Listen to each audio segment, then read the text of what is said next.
On the morning of September 12, 1944, a 41-year-old German master mechanic named Karl Reinhardt opened the hood of an abandoned American truck on a farm track outside Aachen. What he saw inside would tell him, in less than 10 seconds, that Germany had already lost the war, not on the battlefield, in a factory in Michigan, that none of them had ever seen. This is the story of the truck that ended the Third Reich, before a single shot was fired at it. Western Germany, 20 kilometers south of Aachen. The rain had been falling for 3 days, a cold, steady September rain that turned the roads of the Rhineland into rivers of brown mud. It seeped into the boots of the German soldiers. It soaked through the wool of their field-grey uniforms. It gathered in pools beneath the shattered engines of the vehicles they could no longer save. Hauptfeldwebel Karl Reinhardt was 41 years old. His hands were black with grease. They had been black with grease for 9 days without a proper wash. He had been a mechanic at the Opel plant in Brandenburg before the war. He had joined the Wehrmacht in 1939 believing German engineering was the finest in the world. On the morning of September 12, 1944, he still believed it. By nightfall, he would begin to have doubts. The vehicle stood alone on a farm track leading east from the main road. Its canvas cover hung in tatters. Its windshield was cracked. Its front tire had gone flat. But it stood upright, and its engine was warm to the touch. Someone had driven it here recently and abandoned it, either because they were pursued, or because they had been ordered to move faster than the truck could follow. Reinhardt approached it slowly. He recognized what it was. Every mechanic in the Wehrmacht had seen photographs. Every intelligence bulletin from Normandy had described them. But this was the first one he had touched with his own hands. An American GMC. 2.5 tons. 6 wheels driven. The Americans called it the Deuce and a Half. The Germans called it, when they saw them, simply the American truck. Behind him, Oberleutnant Werner Höss climbed out of a battered Opel Blitz that had followed the reconnaissance patrol. Höss was 34. Before the war, he had been an assistant production manager at the same Opel plant, where Reinhardt had worked as a mechanic. They had not known each other in Brandenburg, but they had recognized each other's accents on the day their unit was formed, and they had spoken of the plant sometimes, in the quiet hours between air raids.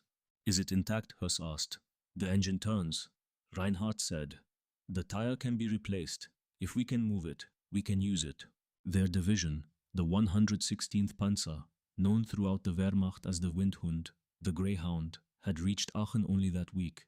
It had escaped the Falaise pocket in August with 600 men and 12 tanks.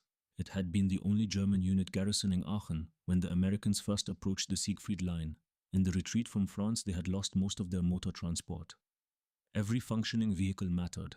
Every truck they could put back on the road meant one fewer cart left behind on the roads of Belgium. Behind them, Gefreiter Dieter Lang stood watching. He was 19 years old. He had been in the army for 7 months. He had never seen an American vehicle up close. He watched the older men circle the truck the way farmers circle a strange animal, and he waited for them to speak. Reinhardt opened the driver's door. The cab was crude. That was his first thought. There was no upholstery worth the name. The seat was a slab of canvas over a metal frame. The floor was bare steel. The gauges were plain, unadorned, without the fine German script and precise gradations he was accustomed to. The steering wheel was thick and simple. The gear shift was a black knob on a straight lever. He climbed into the driver's seat and looked around. Everything he could see, everything he could reach, was designed to be used quickly, with dirty hands, in bad light. He turned the ignition. The engine caught on the second try. It ran rough for a few seconds, and then settled into a steady, unremarkable rhythm. It was not a beautiful sound. It was not the tight, precise sound of a German engine. It was a workmanlike sound, the sound of a machine that expected to be neglected and had made peace with the fact. Reinhardt shut it off and climbed out. He opened the hood. For a long moment, he simply stood and looked. He had opened the hood of every model of truck the Wehrmacht used. He knew the layout of an Opel Blitz engine by heart. He could name every component of a Krupp Protzer without seeing it. He had studied the schematics of the Bussignag and the Mercedes L3000. He was a master of German truck engines. And he understood, in the first 10 seconds of looking at the engine of the American GMC, that he was looking at something built by people who thought about the problem differently than he had ever thought about it. Every bolt was the same size. He took a wrench from his own tool pouch. A single wrench. He tested it on 4 different bolts in 4 different locations. It fit all of them. "Huss," he said quietly. The lieutenant came over.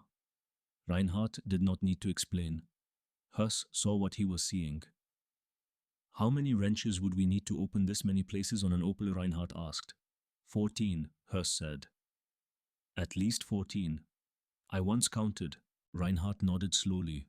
He climbed down and walked around to the running board. There was a toolbox mounted there, low and easy to reach. He opened it. Inside was a set of wrenches.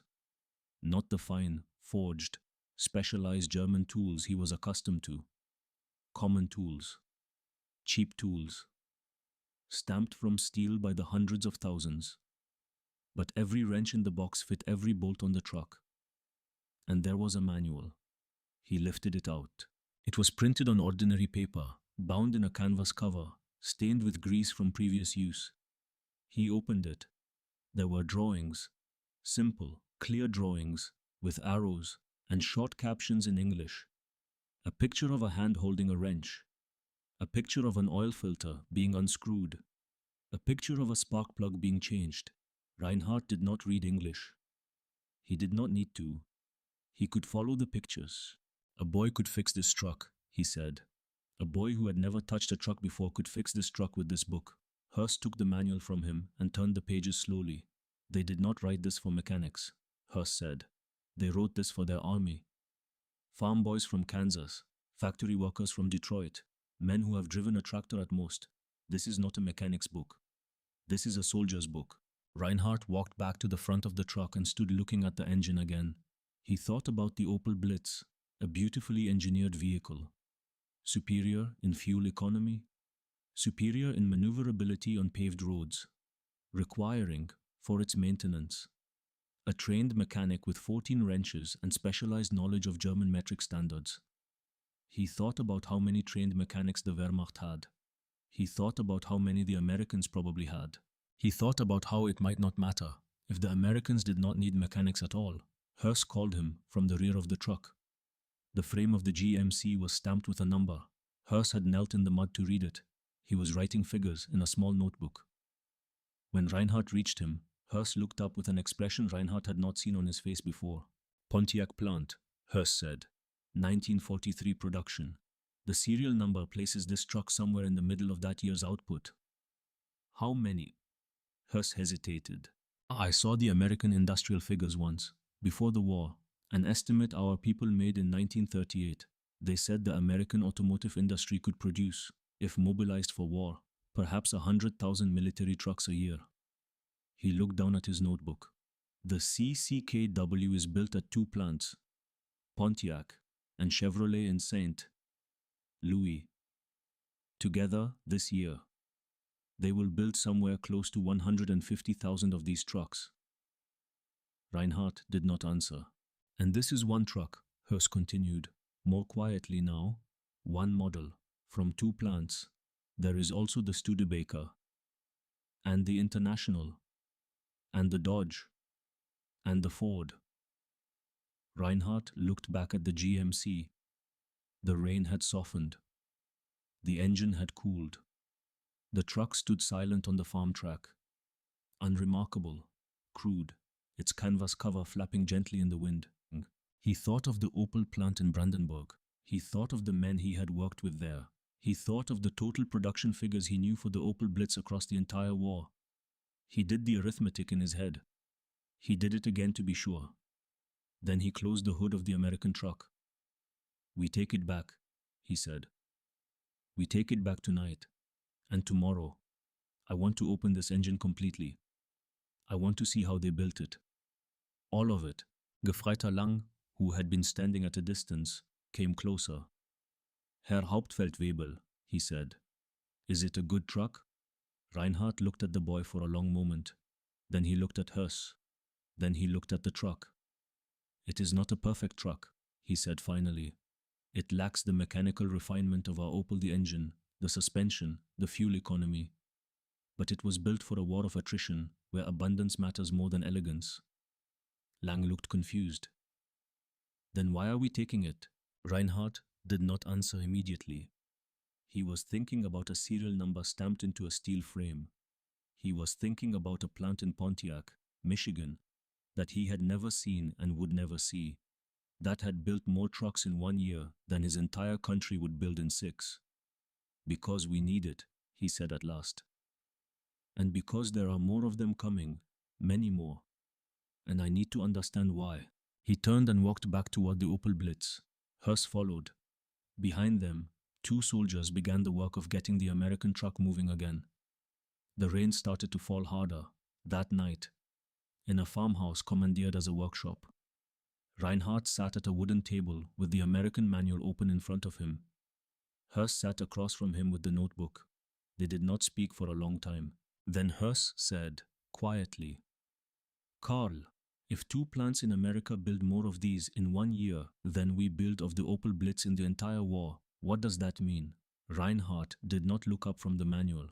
"It means the war is not being fought where we thought it was being fought," he said. "Where is it being fought?" Reinhardt turned a page. He looked at a simple line drawing of a piston being lifted from a cylinder by a man with clean hands and a common tool. "In a factory in Michigan," he said, "that none of us has ever seen." Outside, the rain continued to fall on the farm track where they had found the truck. It fell on the fields of the Rhineland. It fell on the tarpaulins covering the artillery pieces of the Windhund division.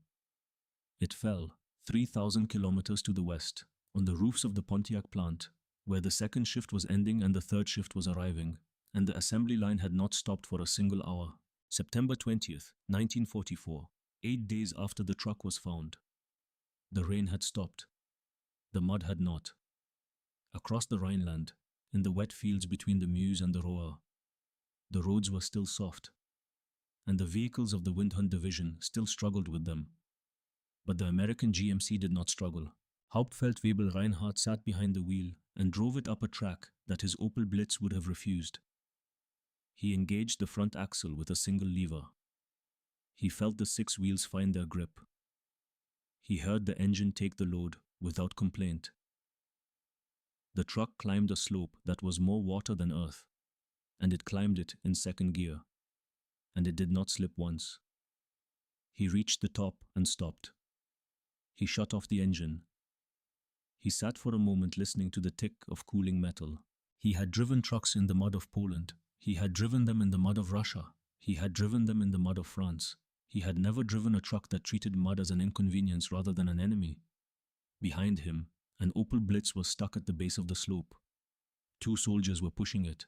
A third was throwing branches under the tires. It was a scene Reinhardt had witnessed 1,000 times in 5 years of war. He climbed down from the American truck and walked back to help. That evening, in the same farmhouse where he had first opened the manual, Reinhardt sat across from Hers with a cup of thin coffee between them. He had spent the last 8 days taking the GMC apart, piece by piece, and putting it back together. He knew now, as intimately as he knew any German truck, how the American had been built. "They did not build it for us," he said. Hers looked up. "They did not build it for men like me, for men like you, for trained mechanics, for engineers." Reinhardt tapped the table. "They built it for a boy from Kansas who has never held a wrench. They built it assuming the driver will overload it. They built it assuming no one will change the oil until it fails. They built it assuming it will be beaten to pieces by men who do not care about it." He paused. "And it works anyway." Hers said nothing. He had been keeping the notebook. He had been calculating. "That is not an accident," Reinhardt continued. "That is the design. They designed it for the army they have.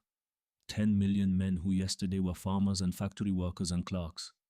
They did not try to make those men into German mechanics. They made a truck that did not need German mechanics." He looked out the window at the dark yard where the GMC stood covered in a captured American tarpaulin. "We tried to make the Wehrmacht in the image of our engineers," he said. "They made their trucks in the image of their army. There was a silence. Then Hus said, "Do you remember Shell?" Reinhardt looked at him. "General Adolf von Schell." Hus said, "1938. The Shell program." He was given a task by the High Command. Simplify the German motor transport industry. Reduce the number of vehicle types. Standardize components. Reinhardt remembered. Every man in the German automotive industry had known the name in the last years of peace. Shell had been given absolute authority to force the German truck manufacturers to standardize. "How many truck models did we have in 1938? Hus asked. 151, Reinhardt said. He knew the figure. Every mechanic in Germany knew the figure. It had been a scandal, and Shell was going to reduce them to a fraction of that number, standardizing a diverse, inefficient fleet into a handful of reliable, production-ready types, interchangeable parts, common tools, one transport industry, one system, one philosophy. He failed, Reinhardt said. He failed, Hus agreed, because the manufacturers refused. Opel would not build a Mercedes design Pneu. Mercedes would not build a Bussing design. Every company defended its own patents, its own tooling, its own factory. And the party would not force them. In the end, we went to war with more than 100 different truck types still in service. Hus opened his notebook. An Opel mechanic cannot fix a Bussing mechanic cannot fix a Mercedes mechanic cannot fix a crop. The parts do not fit, the tools do not fit. The manuals do not match.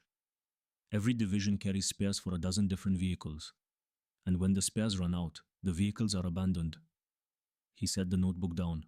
The Americans built their entire fleet the way Shell wanted us to build ours, and they did it without needing a general to order them to do it. They did it because their factories already worked that way, in peacetime. To make cars for civilians. Reinhardt stared at the table. 6 years earlier, a general had stood in a room in Berlin and drawn a diagram of what the German transport system could become. 6 years earlier, that diagram had been rejected by men who owned factories. And now the men who had built their factories differently, 3,000 kilometers to the west, were driving toward the Rhine at 40 kilometers a day. Hus turned a page in his notebook. "There is more," he said. He had been reading the American manual. He had been comparing it with the technical publications the Wehrmacht issued for its own vehicles. He had been thinking about what the difference between them meant. "When they drove this truck away from the factory gate," Hus said, "every truck was identical. If we captured 100 of them today, we could park them in a row, and we could take any part from any one of them and put it on any other of them, and it would fit. Every carburetor, every distributor, every wheel bearing." "I know," Reinhardt said, in heart. "They did it with the Dodge too. A Dodge carburetor fits a GMC. The tire sizes are the same. The electrical connectors are the same. Different companies, same standards." "I know. We have never done that. Not once. Not in 6 years of war." Reinhardt looked up. "And what does the boy from Kansas do?" he said. "When the carburetor on his GMC fails, and the supply column brings him a carburetor from a Dodge, he installs it," Hus said. "In 20 minutes, without asking permission." They sat with that for a long time. Then Gefreiter Lang, who had been standing by the door listening, spoke. "Herr Oberleutnant, may I ask a question?" Hus nodded. "When the Americans move their army," Lang said, "where are their horses?" Hus and Reinhardt looked at each other. Lang was 19 years old. He had grown up in a Wehrmacht that had been, since before he could remember, an army supplied by horses. His childhood had ended in a training depot where he had been taught to care for the animals that pulled the guns of the infantry divisions. He had marched to the front behind horses. He had watched horses die of exhaustion in the summer heat and of cold in the winter frost. He assumed that all armies moved this way, because he had never seen any other kind of army. Hus said, quietly, "They do not have horses." Lang looked confused. "They do not have any horses. Not for transport." Hus said, "Not for artillery, not for supply. They move everything on trucks. Everything. Gefreiter. Every shell." Every ration, every gallon of fuel, every wounded man, on trucks like the one in the yard. Lang was silent for a moment. Then how many trucks do they have? He asked. Hers opened the notebook again. By the best estimates our intelligence people can make, he said, the American army in France has approximately 2,000 trucks for every division. They have close to 40 divisions in France. So they have, in France alone, on the front against us, perhaps 80,000 trucks. And that is only the divisional transport. It does not count the supply columns behind the lines. It does not count the Red Ball Express. Lang did not know what the Red Ball Express was. Hus explained. Beginning on the 25th of August, 3 weeks before Reinhardt had found the GMC on the farm track, the American army had begun to run a continuous truck convoy from the ports of Normandy to the advancing front. It ran on a one-way loop of highway marked with red signs. It moved 24 hours a day. It used, at its peak, nearly 6,000 trucks. And in the 82 days it would run, it would move over 400,000 tons of supplies to the American army. 6,000 trucks, moving without stopping, for 82 days. Lang tried to picture it. He could not. And our horses, he asked. We have approximately, Hus said, reading from his notebook, 2.75 million horses currently in service across all fronts of the Wehrmacht. Lang stared at him. 2.75 million, Hus repeated. It is more horses than Napoleon took to Moscow. It is more horses than any army in history has ever used at one time. And every one of them must be fed. Every one of them must be watered. Every one of them can walk perhaps 30 kilometers in a day, if the weather is good and the load is light. And every winter, we lose them by the thousands. Reinhardt looked at the boy's face. The Wehrmacht, the most modern army in Europe. The army that had swept across the continent in 1940 and 1941, the army that Lang had joined believing it was the finest in the world, was still supplying its infantry to the front in September of 1944, the way armies had supplied themselves in 1812, and in front of it, coming east, was an army that moved on machines. Hus turned another page. There is one more thing, he said. He had been reading a captured report. It had been passed through their intelligence channels, translated poorly, and discarded as unimportant by the officers above them. Hus had asked for it because he wanted to understand what the Americans had done in Normandy. The report was on the destruction of the Panzerlehr division in June and July of 1944. Panzerlehr had been one of the finest armored divisions in the German army. It had been commanded by Generalleutnant Fritz Bayerlein, a veteran of the Afrika Korps. It had been sent to Normandy to counter the Allied invasion. It had lost most of its motor transport before it ever engaged the enemy in strength. It had lost that transport not to combat, but to Allied aircraft strafing the roads by day, and to mechanical failure caused by movement under fire. Bayerlein's own report was quoted. He had written that his division had been ground down not by American tanks, but by American aircraft attacking his supply columns. His trucks had died on the roads of France, one at a time, over hundreds of kilometers, while the American columns opposite him had run without interruption because there were always more American trucks to replace the ones that had been lost. He wrote, Hus said, reading, that he lost more vehicles to the movement than to the enemy, that he arrived at the front with a division that had lost the ability to fight as an armored division, because the trucks did not survive the drive.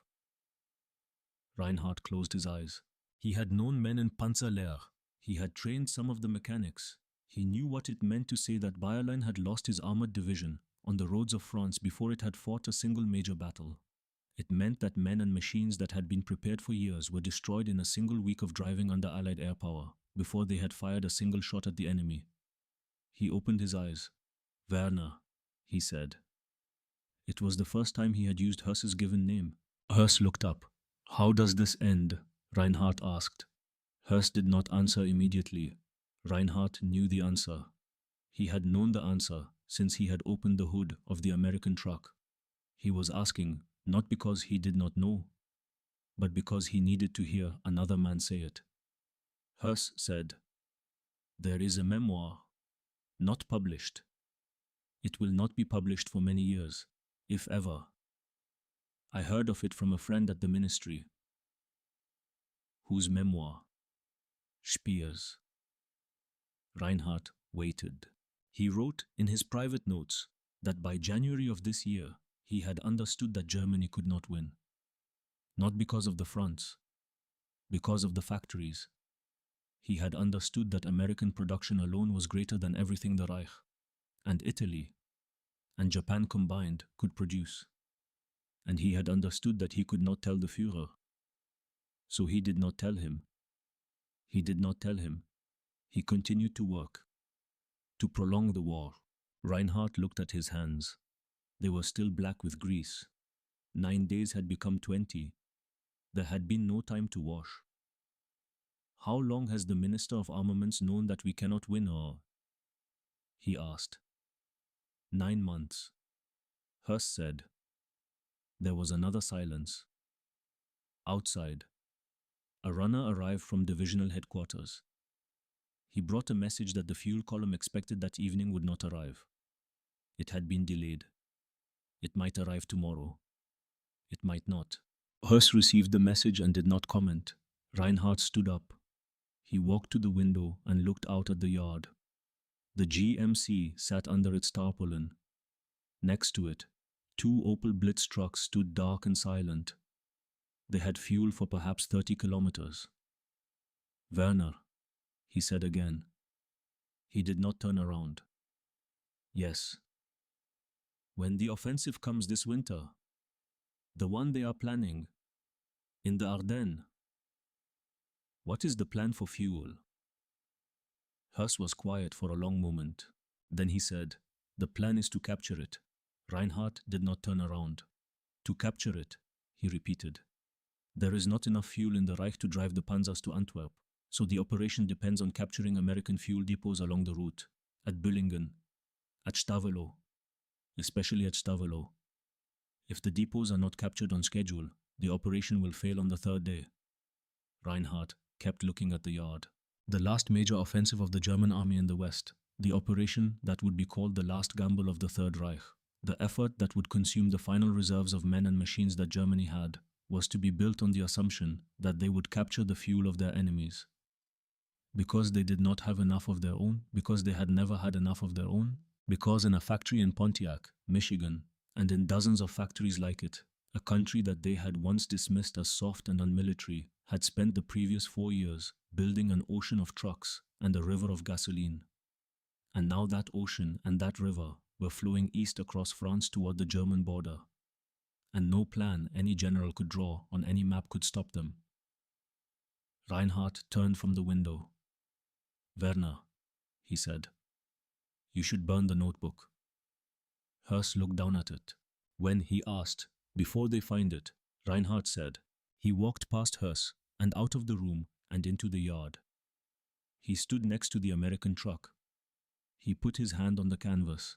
He could feel the shape of the cab beneath it, the crude, honest, simple shape of a machine that had been designed to be built by the hundreds of thousands, and had been built by the hundreds of thousands, and was even now being built by the hundreds of thousands in a country that had, 5 years earlier, not had an army worth the name. He stood there for a long time. A few requisitioned farm horses at the end of the yard, borrowed from a neighboring infantry unit to haul what the trucks no longer could, stamped their feet in the cold. Somewhere to the west, in the darkness, an American convoy was moving east. February 8th, 1945. The Ardennes forest, near St. Vith. The snow was deep. The trees were black. The offensive that had begun in December with such hope had ended in the coldest winter Belgium had seen in half a century, and the men of the Windhund division were walking east through the ruins of it. Hauptfeldwebel Karl Reinhardt was driving the American truck. He had driven it since Christmas Eve, when the last of the division's Opel Blitz vehicles had broken down on a road east of Bastogne. The Opels had died the way German trucks always died in that campaign. Their fuel lines had frozen.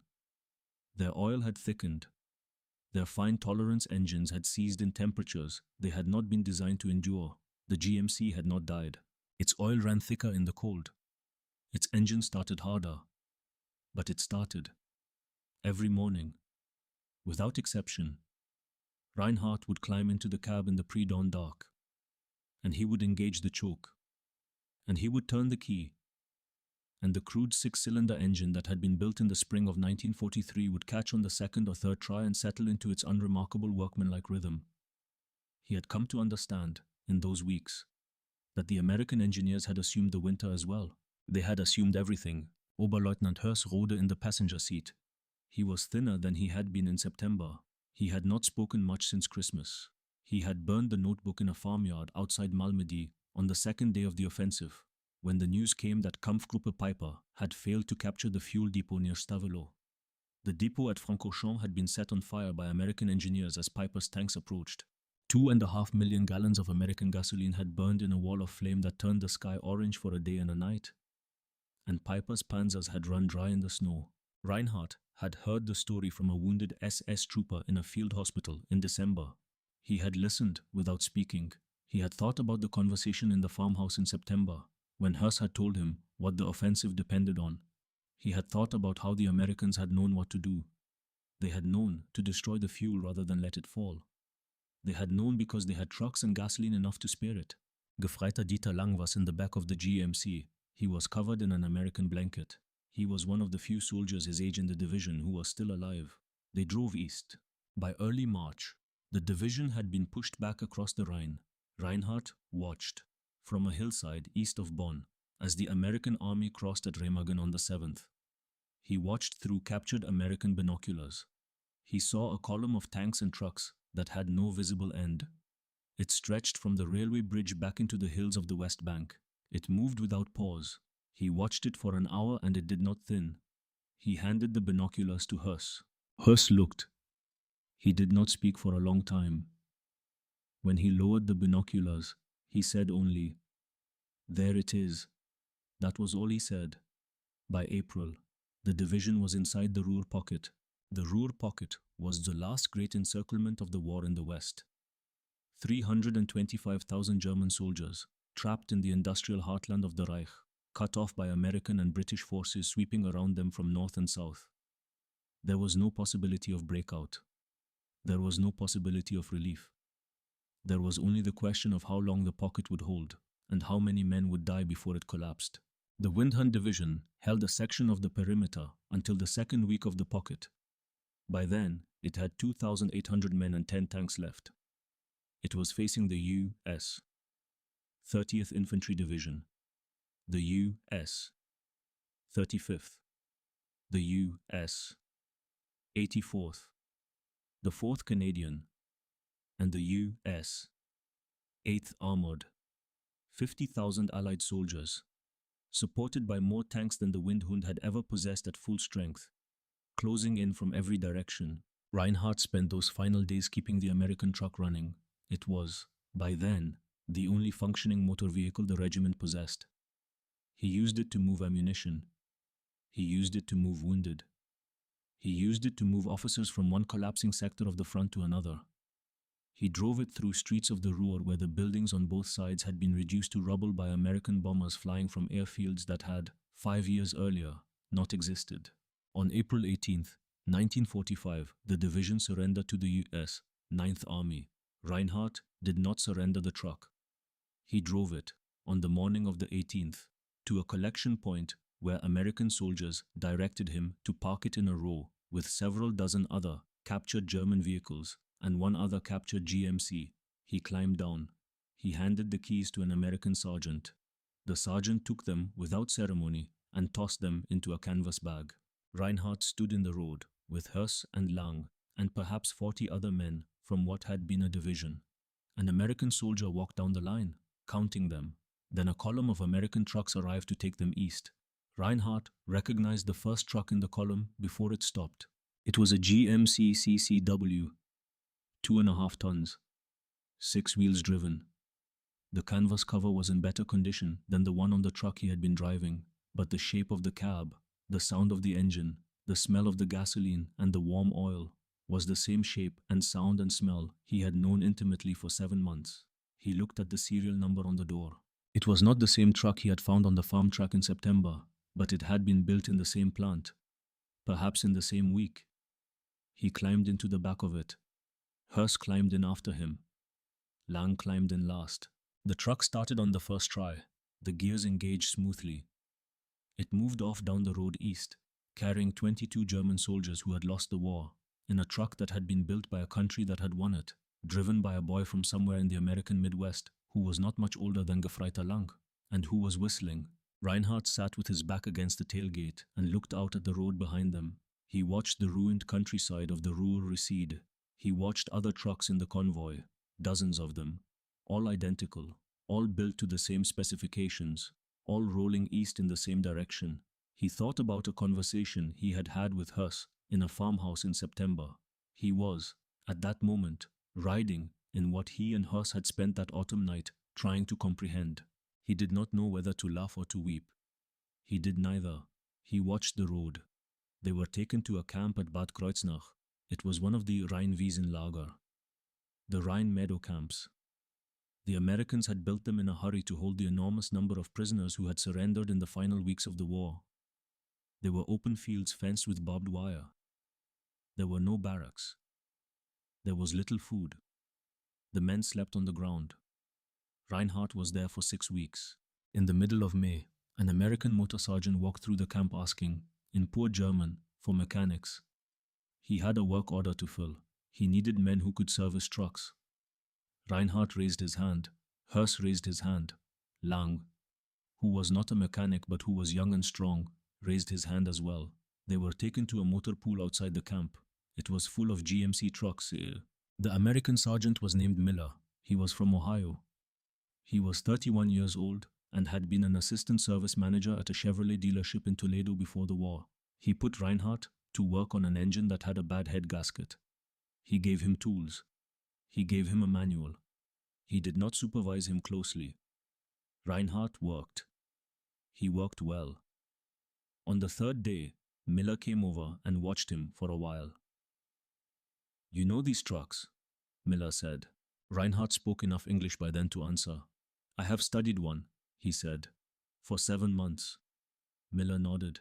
He offered Reinhardt a cigarette. Reinhardt took it. It was the first American cigarette he had ever smoked. They sat on the running board of a truck that was waiting for its clutch to be replaced. Miller talked. He was a talkative man. Reinhardt listened. "You people," Miller said, "you build beautiful stuff. I've seen the pictures of your tanks, your engines, your gearboxes. Beautiful stuff. Like watches. But you didn't build enough of it. And what you built, we couldn't have used. Our boys would have broken it in a week." Reinhardt nodded.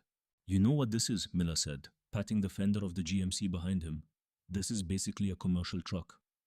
The engine, the 270, it's the same engine we've been putting in civilian GMC trucks since 1939. We took a civilian design. We made it a little tougher. We made a lot of them. That's it. That's the whole trick." Reinhardt looked at him. "A civilian truck," he said. "A civilian truck, farm truck, delivery truck. Same thing, basically. Same engine, same transmission architecture, same everything, near enough. We didn't build a special military vehicle. We took what we already knew how to build and we built more of it." Reinhardt was quiet for a long moment. Then he said, "How long have you been building them?" "The 270 engine since 1939, the CCKW since 1941. But the assembly line, the way we do it, the whole system, that goes back to before I was born. We've been doing this for 30 years. Ford started it. GM copied it. Chrysler copied it. By the time the war came, we already knew how to make 100,000 of anything." Reinhardt turned his face away. He looked across the motor pool at the rows of trucks. He looked at the American soldiers moving among them, casually, competently, with the confidence of men who had grown up in a country full of machinery and had never known any other kind of life. He thought of the Opel plant in Brandenburg. He thought of the pride he had felt working there in the 1930s. He thought of the German engineers who had drawn their fine schematics with fine pencils on fine paper. He thought of General von Schell in 1938 drawing a diagram of what German industry might have become and being told by the men who owned the factories that they preferred to keep their own patents. He thought of Speer in his office in January of 1944 knowing. He thought of the horses. He put his face in his hands for a moment. Miller looked away politely. When Reinhardt looked up again, he said, in careful English, We did not know what we were fighting. No, Miller said. I don't think you did. They finished the cigarette. Reinhardt stood up and went back to the engine with the bad head gasket. He worked at the motor pool for 4 months. In September of 1945, he was released. He walked west and then north, and eventually he reached what remained of Frankfurt. His wife was alive. His son was alive. His daughter was not. His house was gone. He found work at a reconstruction depot. He maintained trucks. Most of them were American. In 1947, when the Marshall Plan began, more American trucks came. He maintained those too. He trained younger men to maintain them. He wrote a technical manual, in German, for German mechanics working on American vehicles. It was simple. It had drawings.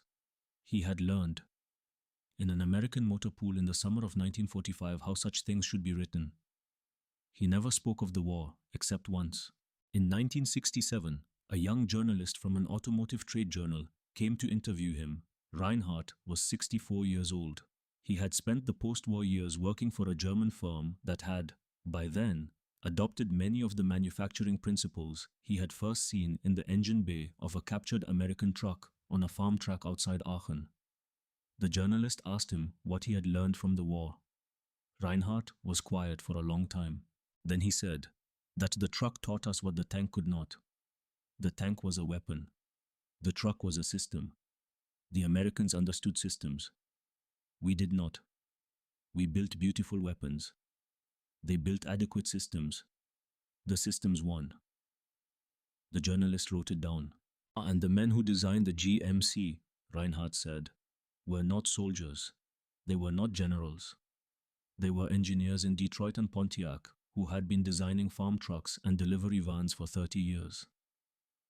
They understood what an ordinary man needed to move an ordinary load in an ordinary way. And when the war came, they built the same thing they had always built, only more of it, only better of it, only tougher of it. That was all. He paused. That was enough. The journalist asked if he wanted to add anything. Reinhardt shook his head. Then he said, "There is one thing. A German general wrote it in his memoir. Hermann Balck. He wrote that in the end, quantity has a quality all its own. A harsh truth often attributed to the Soviets or Americans, but in the end, it was a reality that every German commander in the West had to confront. But he understood it. He understood it because he had seen what we all had seen. That the war was not lost in Stalingrad, and it was not lost in Normandy, and it was not lost in the Ardennes." He looked at the journalist. "It was lost in Detroit," he said, "before the first shot was fired." The interview was published. It attracted little attention at the time. It was reprinted 40 years later in an English-language military history journal, where American readers read it with interest and with something like recognition. Karl Reinhardt died in 1981. He was buried in Frankfurt. The 116th Panzer Division, the Windhund, was disbanded in April 1945 after its surrender in the Ruhr Pocket. It was never reformed. Its records survive in the German Federal Military Archive at Freiburg. Adolf von Schell, whose plan to standardize German industry failed in 1938, died in 1967. He was 74. His obituary did not mention the plan. Albert Speer served 20 years in Spandau prison. He was released in 1966. He wrote his memoirs. In them, he admitted what he had known and when he had known it. He did not apologize for continuing to work after he knew. Fritz Bayerlein, whose Panzer Lehr division had been broken on the roads of Normandy by American air power and American trucks, died in 1970. He was 71. Hermann Balck, who wrote the sentence about quantity and quality, died in 1982. He was 89. His memoir was published in German and decades later in English. American officers read it in staff colleges. The GMC CCKW remained in United States service until the middle of the 1960s. Many were sold to other militaries. Many continued to serve into the 1970s and 1980s. A few, restored by collectors, still run today. They are simple to maintain. Their parts are still available. The manuals are still in print. 562,750 of them were built between 1941 and 1945 by men and women who mostly did not fight in the war, and who mostly did not know the men who drove the trucks they built, and who mostly went home at the end of each shift to houses in ordinary American neighborhoods, and who mostly did not think of themselves as having done anything remarkable at all.